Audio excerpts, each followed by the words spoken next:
হাতে যদি থাকে দুদিন সময় তাহলে ঘুরেই আসা যায় শান্তিনিকেতন। কিভাবে দুদিনের সমস্ত প্ল্যান করলাম, থাকলাম কোথায়, কত খরচ পড়লো, সমস্ত ডিটেলস জানতে পারবে এই ভিডিওতে।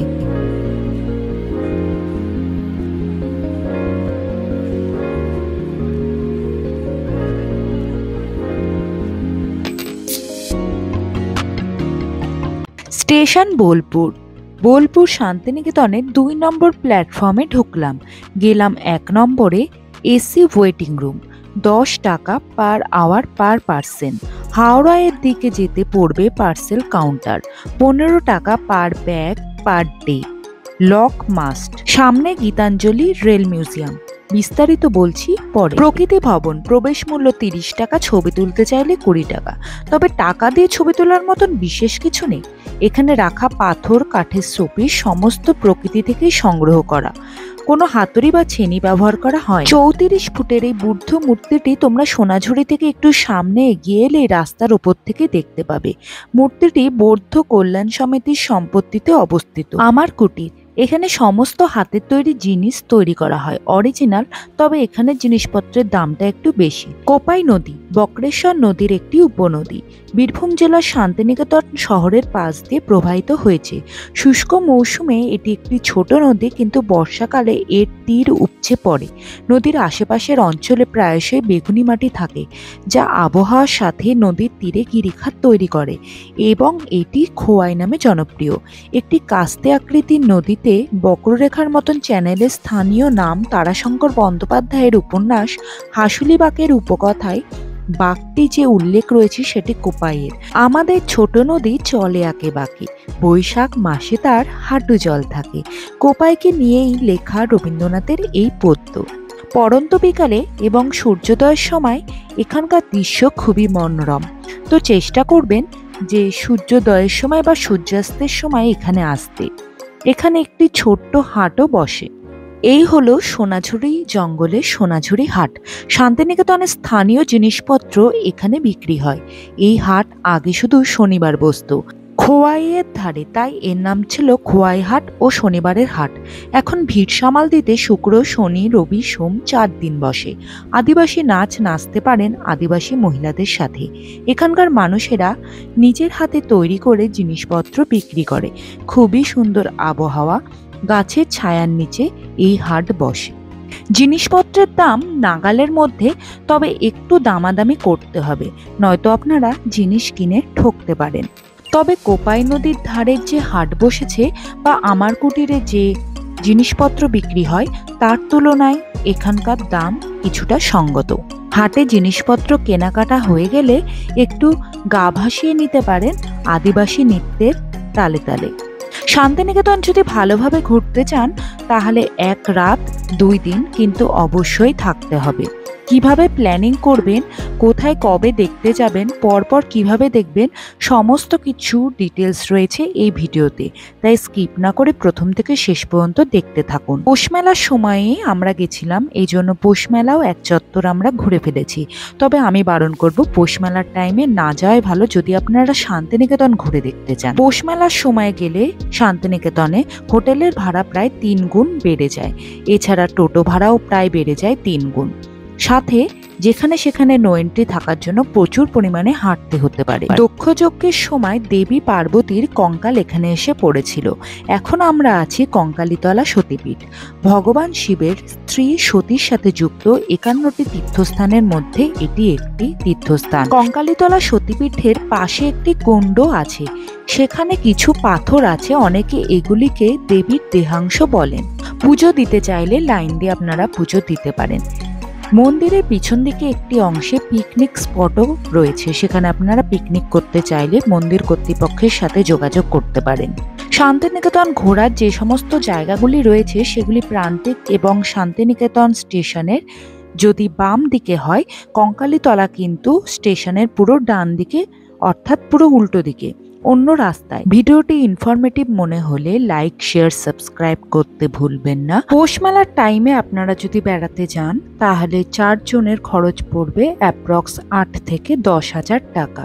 যদি পৌষ মেলা বাদে অন্য টাইম বেড়াতে যান তাহলে এই 2 দিনের খরচ পড়বে 4 থেকে 5,000 টাকা। যদি ভিডিওটা ইনফরমেটিভ মনে হয় তাহলে অবশ্যই আমাকে কমেন্ট করে জানাবেন। যেই খরচটা বললাম তাতে কিন্তু টোটো ভাড়া ইনক্লুডেড। সাধারণ সময়ে যদি আপনারা যান তাহলে 500 থেকে 800 টাকা পড়বে হোল ডে ঘোরানোর জন্য। যদি আপনার পৌষ মেলার টাইমে যান তাহলে 1,500 থেকে 1,600 কিংবা 2,000 টাকাও পড়তে পারে পার ডে। কঙ্কালীতলায় পুজো দেওয়ার হলে সকাল সকাল বেরিয়ে পড়বেন, সকাল 6টা-7টার মধ্যে। কঙ্কালীতলা থেকে বেরিয়ে প্রান্তিক স্টেশন যাওয়ার পথে রাস্তায় বেশ কিছু জায়গায় গুড় তৈরি হচ্ছে দেখতে পাবেন। সেখান থেকে নিয়ে নিতে পারেন গুড়। দাম পড়বে 160 টাকা, 200 টাকা এবং 180 টাকা কেজি। ঝোলা গুড়, পাটালি গুড় সমস্ত কিছু পেয়ে যাবেন। গুড়ের স্বাদও কিন্তু বেশ ভালো। কঙ্কালীতলা দর্শন হচ্ছে আমাদের দ্বিতীয় দিনের প্রথম স্থান দর্শন। এরপরে আমরা গিয়ে একটু হোটেলে বিশ্রাম নিয়ে নিতে পারি বা একটু ফ্রেশ হয়ে আবার বেরিয়ে পড়ব অন্য দিকের উদ্দেশ্যে। একেবারে জিনিসপত্র নিয়ে বেরিয়ে পড়ব। শনিবার থেকে রবিবার পর্যন্ত একদিনের বুকিং ছিল। এই রবিবার দিন সকালেই আমরা বেরিয়ে পড়েছিলাম কঙ্কালীতলার উদ্দেশ্যে। কঙ্কালীতলা দেখে আমাদের হোটেল চেক আউটেরও টাইম হয়ে গেছিল। আমরা হোটেল চেক আউট করে জিনিসপত্র নিয়ে টোটো রিজার্ভ করে বেরিয়ে পড়ব বাকি জায়গাগুলো ঘুরতে। বল্লভপুর বন্যপ্রাণী অভয়ারণ্য, যা জনপ্রিয়ভাবে হরিণ পার্ক নামে পরিচিত, এটি শান্তিনিকেতন থেকে প্রায় 3 কিলোমিটার। প্রচুর পরিযায়ী পাখি এখানে শীতকালে আসে। এখানকার প্রধান আকর্ষণ চিতল হরিণ ও ব্ল্যাক বক্স। ডিয়ার পার্কের প্রবেশ মূল্য 10 টাকা থেকে বেড়ে একেবারে হলো 100 টাকা। ছবি তুলতে গেলে 20 টাকা। এই হলো 3 বাহার। এখন আমরা চলে এসেছি বিশ্বভারতী ক্যাম্পাস। রবীন্দ্রনাথের কন্যা মীরা দেবী গাছের তলায় বেশ কিছু শিক্ষার্থীকে নিয়ে পড়ালেখা করাতেন। এখনো এই গাছের তলায় কিন্তু সকালবেলায় পড়ালেখা হয়। ছাতিমতলা, বীরভূমের তালুকদার ভুবনমোহন সিংহার কাছে নেমন্তন্ন খেতে এসে রবীন্দ্রনাথ এখানে ছাতিম গাছের তলায় বিশ্রাম নিয়েছিলেন। এই সেই তাল গাছ যাকে নিয়ে কবিতা লেখা হয়েছিল, তাল গাছ এক পায়ে দাঁড়িয়ে সব গাছ ছাড়িয়ে উঁকি মারে আকাশে। এই হলো রবীন্দ্রনাথ ঠাকুরের পিতা দেবেন্দ্রনাথ ঠাকুরের প্রার্থনা গৃহ। এখন আমরা চলে এসেছি শান্তিনিকেতনের মিউজিয়ামে, যেখানে প্রবেশ মূল্য 100 টাকা। স্টুডেন্টদের জন্য 10 টাকা এবং শিশুদের জন্য 10 টাকা। এই মিউজিয়ামে রবীন্দ্রনাথ ঠাকুর এবং ঠাকুর পরিবারের বাকিদের জীবনী, তারা কি কি করেছিলেন, তাদের সমস্ত কিছু বেশ সুন্দরভাবে সংরক্ষিত করা হয়েছে। তাদের ব্যবহৃত বহু জিনিসপত্র এই মিউজিয়ামে সুন্দর করে সাজানো হয়েছে। মিউজিয়ামের বাইরের দিকেও খুব সুন্দর করে সাজানো হয়েছে। রয়েছে রবীন্দ্রনাথের 5টি গৃহ। আপনারা যদি মনে করেন যে সকাল সকাল এখানে যাব, মানে 10টার মধ্যে, এবং বিকাল 5টার দিক করে আসবো, সারাদিন এই প্রাঙ্গণে কাটাবো, আপনারা কাটাতে পারেন। খুব সুন্দর জায়গা, সারাদিন সুন্দরভাবে কেটে যাবে। বসারও প্রচুর জায়গা রয়েছে। রামকিঙ্কর বেজের ভাস্কর্য সাঁওতাল পরিবার, যেখানে পুরুষ সাঁওতালের কাঁধে রয়েছে বাঘ, তাতে একটিতে মালপত্র, অন্যটিতে শিশু, পাশে রয়েছে তার স্ত্রী এবং কুকুর। তার আরেকটি ভাস্কর্য কলের বাঁশি, যেটি শান্তিনিকেতনের কলা ভবনের পাশেই আছে, যেখানে দুটি সাঁওতাল মেয়ে পুকুর থেকে স্নান সেরে মিলের কলের বাঁশি শুনে তাড়াহুড়ো করে ছুটছে পিছনে তাদের বাচ্চা ছেলে। পরবর্তীতে দেখলাম সৃজনী শিল্পগ্রাম, কেন্দ্র সরকারের অনুদানপ্রাপ্ত পূর্বাঞ্চল সংস্কৃতি কেন্দ্রের অন্তর্গত এই শিল্পগ্রাম শিল্পপ্রেমীদের কাছে বেঁচে থাকার এক রসদ। এই শিল্পগ্রাম নির্মাণ করার প্রধান উদ্দেশ্য ছিল সমস্ত রাজ্যগুলির শিল্প, জীবনধারা, সাহিত্যকর্ম সাধারণ মানুষের সামনে তুলে ধরা। সিকিম, আসাম, মেঘালয়, মণিপুর, ত্রিপুরার মতন উত্তর পূর্ব ভারত এবং পশ্চিমবঙ্গ, বিহার, ঝাড়খণ্ড, ওড়িশা এবং আন্দামান নিকোবর দ্বীপপুঞ্জের জীবনশৈলী রয়েছে এই ঘরগুলোতে। বোলপুর শান্তিনিকেতন রেল স্টেশন থেকে মাত্র 15 মিনিটের রাস্তা। স্টেশন থেকে টোটোই পাওয়া যাবে। সৃজনী শিল্পগ্রামটি পুরো ছবির মতন। হাতের সূক্ষ্ম কাজের মাধ্যমে আমাদের দেশের বিভিন্ন রাজ্যের লোকনৃত্য ফুটিয়ে তোলা হয়েছে, যা আপনাদের দেখতে বেশ ভালো লাগবে। এছাড়া রয়েছে বিভিন্ন বিয়ের সামগ্রী, বিভিন্ন কালচার, বিভিন্ন রাজ্যের সমস্ত কিছু। তবে সৃজনী শিল্পগ্রাম ফ্রিতে আপনি ভিতরে দেখতে পাবেন না। এর জন্য কাউন্টার থেকে আপনাকে 30 টাকা দিয়ে টিকিট কেটে প্রবেশ করতে হবে। তবে গ্রামটা এত সুন্দর যে 100 টাকা দিয়ে টিকিট কাটতে হলেও খুব বেশি খারাপ হয়তো লাগতো না।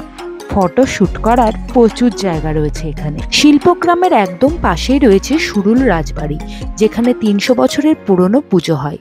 শোনা যায় ইনারা নীল চাষের সাথে যুক্ত ছিলেন। দেয়ালে নীল রং এবং পুরনো বেলজিয়ামের ঝাড় লণ্ঠনও দেখা মিলবে।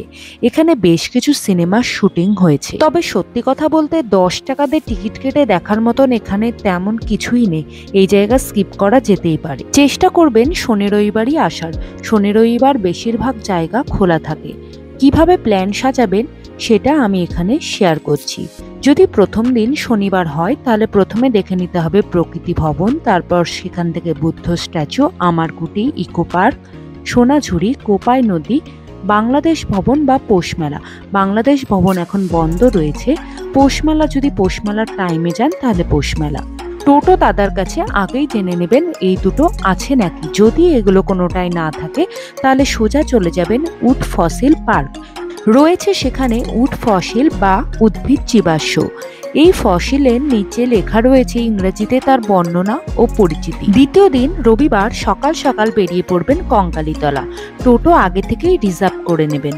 যে কঙ্কালীতলা দেখে ঘরে ঢুকে মালপত্র নিয়ে আবার আপনারা বেরিয়ে পড়বেন বাকি জায়গাগুলো দেখার উদ্দেশ্যে। শনিবারের তুলনায় রবিবারে কঙ্কালীতলা মন্দিরে একটু হলেও ভিড় কিন্তু কম হবে। এরপরে ঘরে ঢুকে সামান্য ফ্রেশ হয়ে চলে যাবেন ডিয়ার পার্ক। ডিয়ার পার্ক থেকে বিশ্বভারতী মিউজিয়াম এবং ক্যাম্পাস এবং দেখে নেবেন কলা ভবন। এরপরে সোজা চলে যাবেন সৃজনী শিল্পগ্রাম। সেখানে দেখে তার কাছাকাছিতেই পাবেন সুরুল রাজবাড়ি, সেটাও দেখে নিতে পারে। তবে দেখার মতন এখানে কিছু নেই, আগেও বলেছি। সময় নষ্ট না করে এরপরে চলে যাবেন বোলপুর স্টেশন। সেখানে পাবেন গীতাঞ্জলি রেলওয়ে মিউজিয়াম।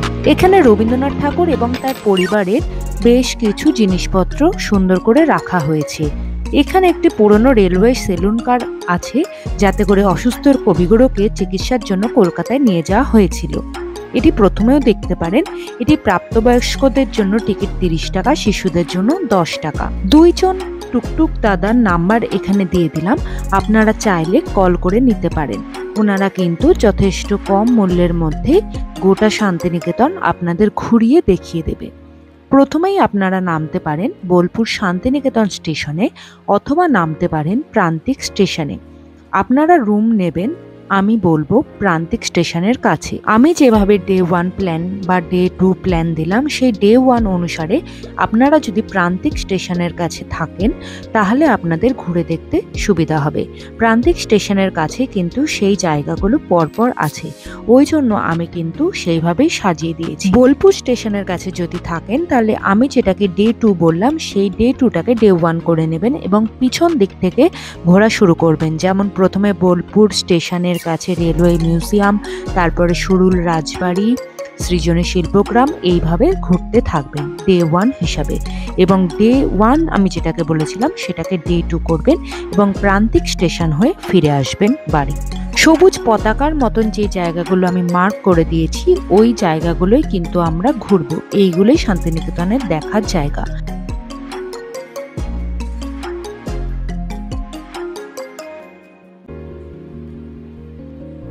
প্রান্তিক স্টেশনের কাছে থাকলে এই যে আমি ছবিতে দেখিয়ে দিচ্ছি বুদ্ধ স্ট্যাচু, প্রকৃতি ভবন, সোনাঝুরি হাট, বুদ্ধ মূর্তি সমস্ত কিন্তু এই রাস্তার ওপরেই পরপর একদম পড়বে। বেশ কিছু হোটেলের কন্ট্যাক্ট নাম্বার আমি ভিডিওর শেষে শেয়ার করে দেব, ডাইরেক্ট কল করে বুকিং করা যেতে পারে। এছাড়া নানান ওয়েবসাইট আছে বুকিং করার জন্য। যেভাবে পরপর সাজিয়ে দিলাম আশা করছি আপনাদের হেল্প হবে।